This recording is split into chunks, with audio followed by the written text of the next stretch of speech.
I need to go and take out a sunburn launcher at the objective 1. A sunburn launcher is an anti-ship Saber 2, missile. this is Saber. Saber 3 is moving to a flanking position now. Over. So I'm now Saber, hearing this is that Saber 2. Copy that. Proceeding to OP. Saber 2 3 out. is the other fire team. They're moving to a different position to try and help me out. Something you can hear as I'm sprinting, you can hear my heartbeat coming in, and you'll also hear my breath running out. This is because we didn't want anything arcadey or unrealistic like a stamina meter or anything. We don't want to give away things like that to the player. We think, and as being demonstrated, this is played on the console, which is another key thing. We didn't dumb down the game for console. There's this belief that there's the belief that the console player is a different IQ level to PC gamers, which we totally disagree with. 200 meters. Reloading. Rifleman, 100 meters. So you'll notice this team uses the thermal scope. We've actually given things like effects, heat values as well. So you'll see the spuffer. When someone gets hit, you'll see the blood actually hot in there. 300 you meters. hit rock, you get sparks from heat values. Fire all on my just kind of lead. visual cues to to help you play this and give you a better understanding when you've got a hit, when you've missed.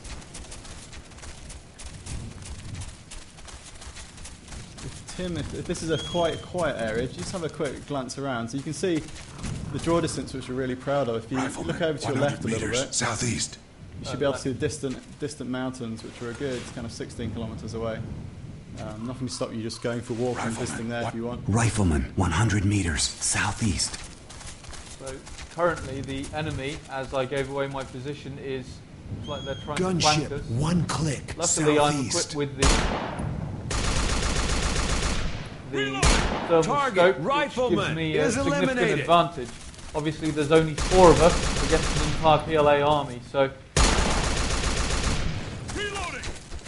And again, as mentioned, this game is designed around playing cooperatively through the entire campaign as well. And we're expecting people to...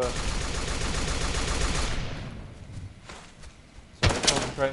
We're expecting people to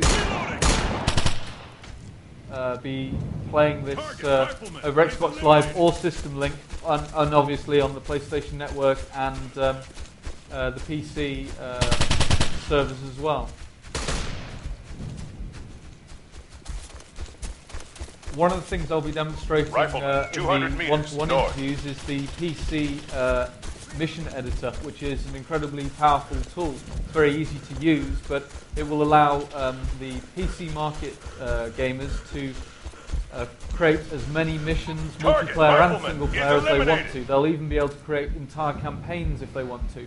And this also allows them to create not only United States Marine Corps campaign missions, but they'll be able to create PLA missions as well.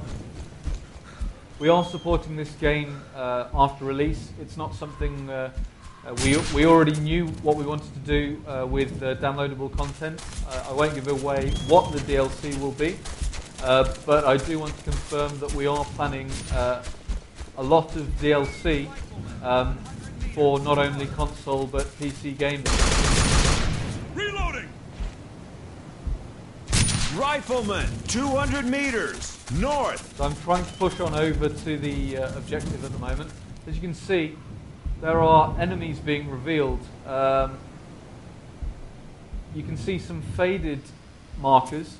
This is to show the last known location. Again, we don't want to magically reveal where enemies are. The icon slowly fades over time, and this gives you an indication of how fresh the intelligence is.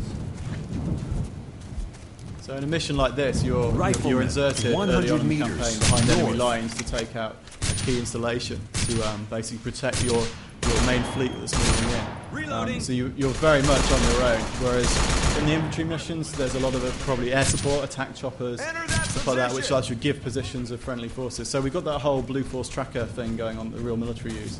People are in radio contact, so when the AI spot you as a forward observer, they can radio their guys, and so pretty soon you might have a large force bearing down on you.